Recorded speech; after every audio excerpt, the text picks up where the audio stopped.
Selamat pagi pemirsa, kembali lagi bersama saya, Diaryanti sebagai presenter dalam acara ini. Berita kali ini terkait putusan objek sengketa tanah.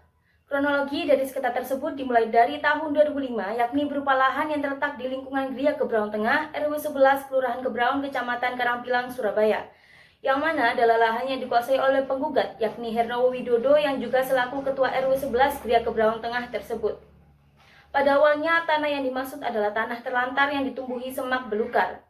Dan dikarenakan penggugat membutuhkan sarana untuk kegiatan warga dan dikarenakan fasilitas umum maupun fasilitas sosial di lingkungan tersebut tidak disediakan oleh PT KKI atau developer, maka penggugat mengajukan permohonan kepada pengembang untuk mendapatkan fasilitas yang dimaksud.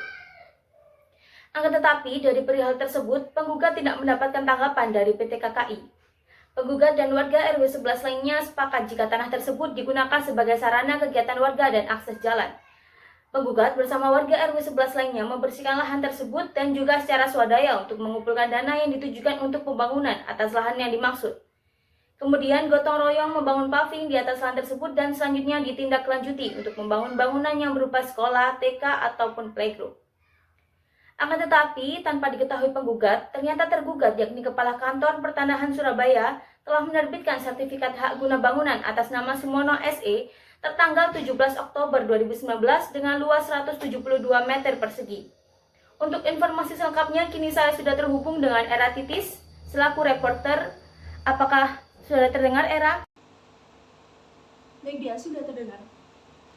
Baik dia, di sini saya sudah berada di kantor Pengadilan Tata Usaha Negara Surabaya, tepatnya di Jalan Raya Insinyur Haji Juanda, Kecamatan Gedangan, Kabupaten Sidoarjo, Jawa Timur. Adapun dapat saya sampaikan mekanisme putusan dari jalannya persidangan tadi, yang mana berdasarkan pada putusan tersebut penggugat telah melakukan upaya administrasi berupa keberatan tertanggal 09 Februari 2020 terhadap objek sengketa berupa sertifikat hak guna bangunan. Bahwa kemudian penggugat melalui kuasa hukumnya juga telah melayangkan surat permohonan banding administrasi tertanggal 30 Maret 2020.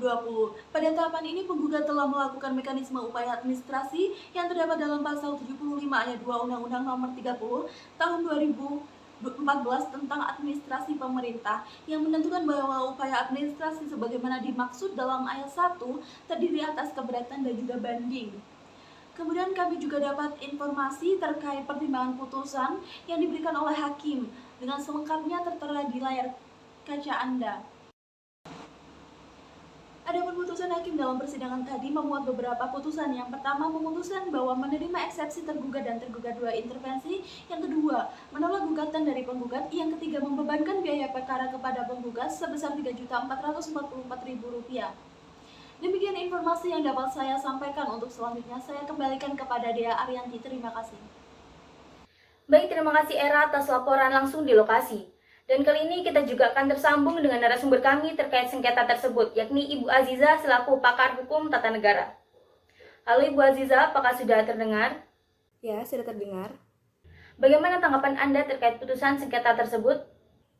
Ya, terima kasih atas kesempatannya. Menurut saya putusan pengadilan yang diberikan sudah tepat sekali berdasarkan pertimbangan hakim yang berpacu pada pasal 53 ayat 1 Undang-Undang Nomor 9 Tahun 2004. Pihak penggugat dalam kasus tersebut tidak memiliki legal standing untuk mengajukan gugatan.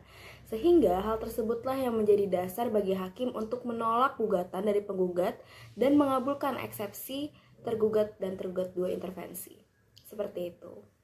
Apakah dalam persidangan tersebut sudah memenuhi unsur terkait mekanisme pengajuan gugatan ke PT UN? Benar, karena sebelum masuk dalam persidangan sudah melalui upaya administrasi terlebih dahulu, yaitu upaya keberatan dan banding, seperti yang tertulis pada putusan tersebut. Baik, terima kasih Bu Aziza atas tanggapannya. Dan pemirsa, tidak terasa kita sudah di penghujung acara. Saya Diaryanti pamit undur diri, terima kasih telah menyaksikan acara kami dan sampai jumpa.